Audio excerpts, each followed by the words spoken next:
Welcome back to அமுது kitchen. இன்றைக்கி மலர்களை வச்சு எப்படி ஜூஸஸ் ரெடி பண்ணுறதுன்றது பார்க்கலாம். ஆயுர்வேதிக் மெடிசன்ஸில் மலர்கள் முக்கிய இடத்த வகிக்குது. அது நமக்கு எல்லாருக்குமே தெரியும். நமக்கு ஈஸியாக கிடைக்கிற மலர்களுடைய பயன்களும் அது எப்படி நம்ம ஜூஸ் போட்டு குடிக்கலான்றதையும் இந்த வீடியோவில் ஃபுல்லாக பார்க்கலாம். ஒவ்வொரு மலர்களுக்கும் ஒவ்வொரு குணம் இருக்குது. பொதுவான குணம் பார்த்திங்கன்னா ஸ்ட்ரெஸ்ஸை ரிலீஃப் பண்ணிக்கிறதுக்கு மலர்கள் ரொம்பவே சப்போர்ட் பண்ணுது. ஒவ்வொரு மலர்களுக்கும் ஒவ்வொரு மருத்துவ குணம் இருக்குது. அதை பற்றி எனக்கு தெரிஞ்ச விஷயங்களை நான் இந்த வீடியோவில் ஷேர் பண்ணிக்கிறேன். இந்த வீடியோவை முழுசாக பாருங்கள்.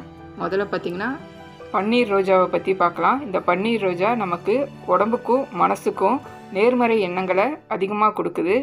ஸ்ட்ரெஸ்ஸிலேருந்து ரிலீஃபாக வச்சுக்கிறதுக்கு இது ரொம்பவே உறுதுணையாக இருக்குது. ஃப்ரெஷ்ஷான ரோஜா பூவாக எடுத்துக்கலாம். 2 நாள் ஆயிடுச்சுன்னா உங்களுக்கு வாசனை இருக்காது. இந்த மாதிரி பூவெல்லாம் பிச்சுட்டு மகரந்தத்தை மட்டும் விட்டுட்டு பூவை மட்டும் பிச்சு போட்டு வாஷ் பண்ணி எடுத்துக்கலாம். நான் இன்றைக்கி ஒரு 20 பூக்கிட்ட எடுத்துருக்கிறேன். இதெல்லாமே இந்த மாதிரி போட்டுட்டு நல்லா வாஷ் பண்ணி எடுத்துக்கலாம். எடுத்துட்டு 20 பூ அளவுக்கு 1/2 லிட்டர் அளவுக்கு தண்ணி ஊற்றி நம்ம கொதிக்க வைக்க போகிறோம். நல்லா வாஷ் பண்ணிவிட்டு ஒரு கிண்ணத்தில் எடுத்துக்கிட்டு 1/2 லிட்டர் தண்ணி ஊற்றி இதை கொதிக்க வச்சு எடுத்துக்கலாம். கொதிக்க வைக்கும்போது உங்களுக்கு இதோடைய வாசனையும் உள்ளார இறங்கியிருக்கும். அதோட பார்த்திங்கன்னா அந்த கலரும் உங்களுக்கு இறங்கியிருக்கும்.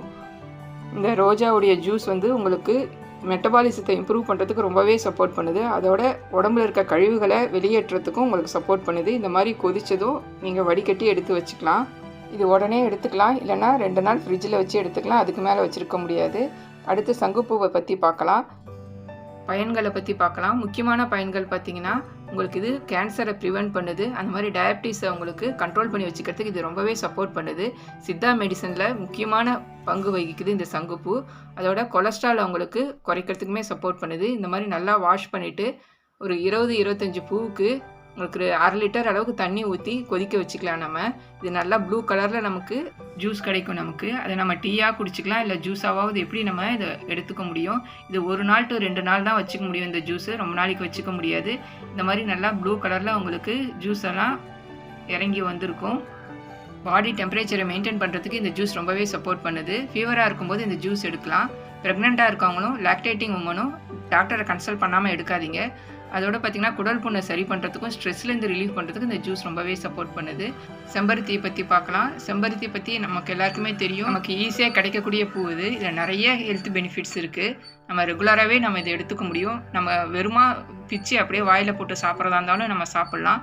இல்லை அந்த மாதிரி சாப்பிட்றது பிடிக்காதுன்னா இந்த மாதிரி நம்ம இதழ்கள்லாம் எடுத்துட்டு வாஷ் பண்ணிவிட்டு கொதிக்க வச்சு அந்த ஜூஸை நம்ம எடுத்துக்க முடியும்.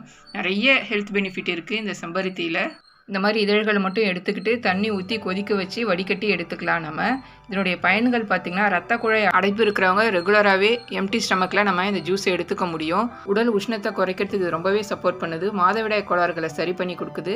கர்ப்பப்பை குறைபாடுகளை சரி பண்ணி கொடுக்குது. முடி வளர்கிறதுக்கு இந்த ஜூஸ் நல்லா டானிக்காக இருக்குது. சித்தர்கள் இந்த செம்பருத்தியை தங்க புஷ்பம்னு சொல்கிறாங்க. அந்த அளவுக்கு இதில் மருத்துவ குணம் இருக்குது. இது செரிமானத்துக்கு ரொம்பவே உறுதுணையாக இருக்குது. கேஸ்ட்ரிக் ப்ராப்ளத்தை சரி பண்ணுது. இந்த வெயில் காலத்துக்கு நம்ம உடம்புல உஷ்ணத்தை குறைச்சிட்டு குளிர்ச்சியாக வச்சுக்கிறதுக்கு இந்த செம்பருத்தி பூ ரொம்பவே உறுதுணையாக இருக்குது. கர்ப்பப்பை குறைபாடுகளையும் கோளாறுகளையும் சரி பண்ணுறதுக்கு இந்த செம்பருத்தி ரொம்பவே உறுதுணையாக இருக்குது. இது மாதிரி கொதித்ததும் எந்த அளவுக்கு நல்லா கலராக வந்துடுச்சு பாருங்கள். இதை நம்ம கொதித்ததும் மூடி வச்சிடலாம். அந்த ஜூஸ் எல்லாமே உங்களுக்கு எசன்ஸ் எல்லாமே இறங்கியிருக்கும். இந்த மாதிரி இறங்கினதும் வடிகட்டி எடுத்து நம்ம வச்சுக்கலாம். இதுவுமே 1 or 2 days தான் நம்ம வச்சுக்க முடியும். உங்களுக்கு ரொம்ப நாளைக்கு வச்சுக்கணுன்னா இதில் நல்லா சர்க்கரையை போட்டு பாகு கலந்து வச்சுக்கோங்க. அடுத்து நம்ம தாமரையை பற்றி பார்க்கலாம். வெண்தாமரையில் நிறைய மருத்துவ குணங்கள் இருக்குது.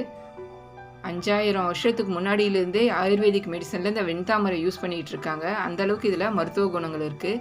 தாமரை வேரிலிருந்து விதை வரைக்கும் நிறைய மருத்துவ குணங்கள் இருக்குது. இன்றைக்கி பூவை மட்டும் நம்ம யூஸ் பண்ணிக்க போகிறோம். இந்த பூவை நம்ம எல்லாமே பிச்சு போட்டுக்கலாம். காயாமல் இருக்கிறதா பார்த்து நம்ம பிச்சு இதில் போட்டு கொதிக்க வச்சுக்கலாம். இந்த வெண்தாமரையில் புரோட்டீன் இருக்குது, லினோனிக் அமிலம் இருக்குது, பாஸ்பரஸ் இருக்குது, அயன் இருக்குது, விட்டமின் பி, விட்டமின் சிலாம் இருக்குது. வெண்தாமரை மூளை வளர்ச்சிக்கு ரொம்பவே ஏற்றது. கண் பார்வையை தெளிவு பெறத்துக்கு இந்த வெண்தாமரை ரொம்ப உபயோகமாக இருக்குது. அது மாதிரி பிபியை குறைச்சி வச்சுக்கிறதுக்கும் இது சப்போர்ட் பண்ணுது. இதய நோயை வராமல் தடுக்கிறதுக்கும் இருமலை போக்குறதுக்கும் இந்த வெண்தாமரை ஜூஸு ரொம்பவே சப்போர்ட் பண்ணுது. இந்த மாதிரி இதழ்கள்லாம் எடுத்துகிட்டு நல்லா கழுவிட்டு ஒரு 4 பூவுக்கு 1/2 லிட்டர் அளவுக்கு தண்ணி ஊற்றி கொதிக்க வச்சுக்கலாம். நல்லா கொதித்த உடனே உங்களுக்கு நல்லா கலர் இறங்கி வரும். அந்த மாதிரி தாமரைக்கான உரிதான வாசனையும் அதில் இருக்கும். இந்த மாதிரி கொதிச்சதும் நம்ம வடிகட்டி எடுத்துக்கலாம். லைட் க்ரீனாக உங்களுக்கு வந்திருக்கு பாருங்கள். இதை நம்ம வடிகட்டி எடுத்துக்கலாம். இந்த ஜூஸ் நம்ம ரொம்ப நாள் வச்சுக்கணும்னு நினச்சோம்னா பாகு காய்ச்சி வச்சுக்கலாம். நீங்கள் நாட்டு சர்க்கரையோ இல்லை வெல்லமோ இல்லை பனங்கற்கண்டோ போட்டு பாகு காய்ச்சி வச்சுக்கிட்டோன்னா எத்தனை நாள் வேணாலும் வச்சுக்கலாம். இதெல்லாம் 2 நாளைக்கு மேலே நம்ம வச்சுக்க முடியாது. இது நம்ம ஜில்லுன்னு ஜூஸாவோ இல்லை சூடாக டீயாவோ நம்ம இதை குடிச்சிக்க முடியும். அடுத்து செந்தாமரை நமக்கு பாசிட்டிவ் எனர்ஜி கொடுக்குது. அதோட ஸ்ட்ரெஸ்லேருந்து ரிலீஃபாக நம்ம வச்சுக்கிறதுக்கு இந்த தாமரை ரொம்பவே உபயோகமாக இருக்குது. இதில் பயோட்டின் இருக்கிறதுனால நம்மளை அழகாக வச்சுக்கிறதுக்கும் ஸ்கின்னு நல்லா க்ளோவாக இருக்கிறதுக்கும் கண் நல்லா தெரியறதுக்கும் இது ரொம்பவே சப்போர்ட் பண்ணுது. இந்த தாமரை இதழ்கள் எல்லாமே நம்ம பிச்சு இதில் போட்டு வாஷ் பண்ணிக்கலாம். ஃப்ரெஷ்ஷான பூக்களாக எப்போயுமே எடுத்துக்கோங்க. எடுத்துகிட்டு வாஷ் பண்ணிவிட்டு வடிகட்டிட்டு நம்ம போட்டுக்கலாம். ஒரு 3 பூவுக்கு 1/2 லிட்டர் அளவுக்கு தண்ணி ஊற்றி கொதிக்க வச்சுக்கலாம். இதுவுமே உங்களுக்கு கொதித்ததும் வாசனையும் கலரும் இறங்கியிருக்கும். அதில் அந்த தண்ணியை நம்ம டீயாவோ ஜூஸாவோ நம்ம எடுத்துக்க முடியும். இளநரை இருக்கிறவங்க இந்த ஜூஸ் நம்ம ரெகுலராக எடுத்துக்க முடியும். இது ஆன்டி ஆக்சிடெண்ட்டாகவும் நமக்கு வேலை செய்யுது. நிறைய அழகு சாதன பொருட்களில் தாமரையை யூஸ் பண்ணுறாங்க. தாமரை நம்மளை அழகாகவும் ஆரோக்கியமாகவும் சந்தோஷமாகவும் வச்சுக்கிறதுக்கு இந்த ஜூஸ் ரொம்பவே யூஸ் ஆகுது. இந்த மாதிரி நீங்கள் ஃபில்டர் பண்ணி டீயாவோ இல்லை ஜூஸாவோ நீங்கள் குடிச்சிக்க முடியும். அடுத்து ஆவாரம்பூ ஜூஸ் எப்படி பண்ணுறதுன்னு பார்க்கலாம். எல்லாருக்குமே தெரியும் ஆவாரம்பூ சர்க்கரை நோயை கட்டுப்படுத்தும்னு சொல்லிட்டு. அதோட சர்க்கரை நோயினால் வர சைடு எஃபெக்ட்ஸ் எல்லாமே உங்களுக்கு சரி பண்ணும். நரம்பு தளர்ச்சி, சிறுநீரக கோளாறு, கண் பார்வையை சரி பண்ணுறதுக்கு, ஸ்கின்னு பளபளப்பாக வச்சுக்கிறதுக்கு இதுக்கெல்லாமே உங்களுக்கு சப்போர்ட்டிவாக இருக்குது. அடுத்து யூரினரி இன்ஃபெக்ஷனை சரி பண்ணுறதுக்கும் உடல் துர்நாற்றம் இல்லாமல் இருக்கிறதுக்கும் இந்த பூ ரொம்பவே சப்போர்ட் பண்ணுது. இந்த மாதிரி நல்லா வாஷ் பண்ணிவிட்டு வடிகட்டி எடுத்துக்கோங்க. கொஞ்சமாக தண்ணி ஊற்றி நம்ம கொதிக்க வச்சு எடுத்துக்கலாம். இந்த தண்ணியை நம்ம ரெகுலராகவே எடுத்துக்கலாம். டெய்லியுமே எடுக்கிறதுனால பார்த்திங்கன்னா நிச்சயமாக டயபிட்டிஸை கண்ட்ரோல் கொண்டுட்டு வர முடியும். இந்த ஆவாரம்பூ ஜூஸ் நம்ம ரெகுலராக எடுக்கிறதுனால நம்ம உடம்புல டயர்ட்னஸ் இருக்காது. நரம்பு தளர்ச்சி வராமல் பார்த்துக்க முடியும். பாதை எரிச்சல் வராமல் இருக்கும். ஸ்கின் டோனை என்ஹான்ஸ் பண்ணுறதுக்கும் இந்த ஆவாரம்பூ ரொம்பவே சப்போர்ட் பண்ணுது. இந்த மாதிரி வடிகட்டி நீங்கள் தண்ணியை எடுத்து வச்சுக்கலாம். வேணும்போது நீங்கள் கொஞ்சமாக ஊற்றி டீயாவோ இல்லை ஜூஸாவோ நீங்கள் இதை குடிச்சிக்க முடியும். உங்களுக்கு இது கூட லெமன் போட்டு இல்லை ஜிஞ்சர் ஜூஸ் போட்டு எப்படி வேணுமோ அப்படி நம்ம இதை எடுத்துக்க முடியும். நல்லா அழகாக கலராக நமக்கு ஜூஸ் கிடச்சிருச்சு. இந்த மாதிரி நம்ம கலெக்ட் பண்ண ஜூஸ் எல்லாம் பாட்டிலில் ஊற்றி 2 நாளைக்கு மேலே வச்சுக்கக்கூடாது. 2 நாள் வரைக்கும் வச்சுக்கலாம். உங்களுக்கு ரொம்ப நாளைக்கு வச்சுக்கணுன்னா நீங்கள் பாகா காய்ச்சி வச்சுக்கலாம். வெல்லமோ இல்லை நாட்டு சர்க்கரையோ பனங்கற்கண்டோ போட்டு பாகு காய்ச்சி எடுத்து வச்சுக்கலாம். அது நீங்கள் 1 மாதம் கூட வச்சுக்க முடியும்.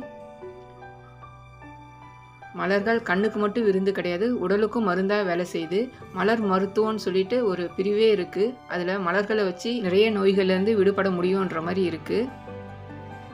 நம்ம எப்படி ஜூஸ் போடுறதுன்னு பார்க்கலாம். நான் பனங்கற்கண்டை பொடி பண்ணி வச்சுருக்கேன். லெமன் எடுத்து வச்சுருக்கிறேன்.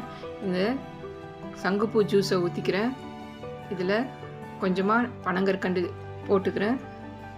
இது கூட லெமன் ஜூஸ் பிழிஞ்சிக்கிறேன். இந்த லெமன் சேர்க்கும்போது இந்த ப்ளூ கலராக இருக்கிறது வைலட் கலராக உங்களுக்கு மாறிடும்.